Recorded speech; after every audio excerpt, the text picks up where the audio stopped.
zay no makasika niny fa lantenanivony anteny mera-pirenena kosa androany ny volavolan-dalàna manome fankatoavana ny fifanarahana tany Minamata momba ny Mercure sy ny fifanarahana iraisam-pirenena makasika ny vokatry ny voina amin'ny solika. Ireo volavolan-dalàna ireo araka izany dia samy miompana betsaka amin'ny lafiny tontolo iainana avokoa. Nolanian'ireo solombavambahoaka androany maraina ireo volavolan-dalàna amin'ny sahan'ny tontolo iainana. Ny volavolan-dalàna 8/7/2024 manome alalana ny fankataovana ny fifanarahana iraisam-pirenena natao tany Londres momba ny fiomanana, ny ady, ny fiara-miasa amin'ny trangaram-pandotona avy amin'ny akora mety hitera-doza no voalohany tamin'izany.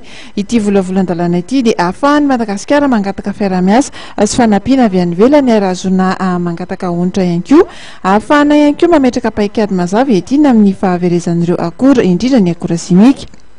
Anisan'ny lanten'ny parlemanta ihany koa ny volavolan-dalàna 8/7/2024 izay manome alalana ny fankataovana ny fifanarahana iraisam-pirenena tany Minamata momba ny Mercure. Ny Mercure izay anisan'ny singa natoraly izay mijanona ela anaty ranomasina sy ny rivotra ary manapoizina ny tontolo iainana, mahatonga ny tany tsy hamokatra sy efa tanterahany zava-maniry alohan'ny fotoana ihany koa ny fandoto vokatra Mercure.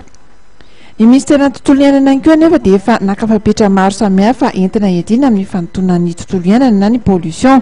Anisan'ny fanapakevitra niraisina tsy fampiasana ireo arona sy plastika, mbola mandeha hatreto ny fampiasana amin'ireo mpandraraha malagasy momba ity raharaha ity ary misy fempitona izay nomena ireo mpamokatra sy ny mpanafatra arona plastika.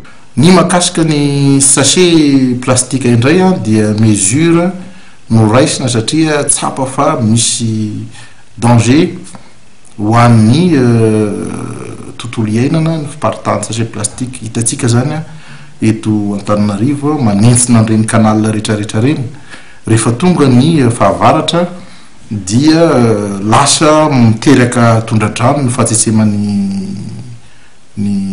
canal rehetrarehetra amin'ity tanàna Antananarivo ity. Tsy vita amin'izay fa reny sachet plastika reny dia raha asika malala fa ela dia ela voaloha. Zay zavatra izay zany natonga nandray n'le fepetra hoe alao horarana ny fampiasana n'le sachet plastique izay tsy azo avelona ampiasaina na tsy recyclable zany. Efa nisy ny fampiresahana tamin'ireo mpamokatra n'ireo sachet plastique ireo talohan'ny namoahana ny texte ary nisy ny fampirarahana. Zay natonga nay nanome daty zany amin'le hoe délai ahafahan zareo miomana anao andray ny fepetra rehetra mifandraika amin'iny lalàna. Raha izahay tato amin'ny ministera dia nangataka hoe ny fanafarana sachet plastika dia eo amin'ny 3 volana no ajanona ary 9 bolana ny famokarana. Nefa rehefa natao ny fampiresahana amin'zareo zany dia nangataka zareo hoe 9 bolana ny fanafarana dia afaka ray taona zany ny famokarana no foanana tany. Fa anisan'ny fepetra niraisin'ny ministera tontolo iainana ihany koa ny fandrarana ny fanapahana ny ala onko amin'ny ireny mangrove ireny mba ahafahana amikajy ireo zava-maniry sy biby amin'ireny sisin-drano ireny.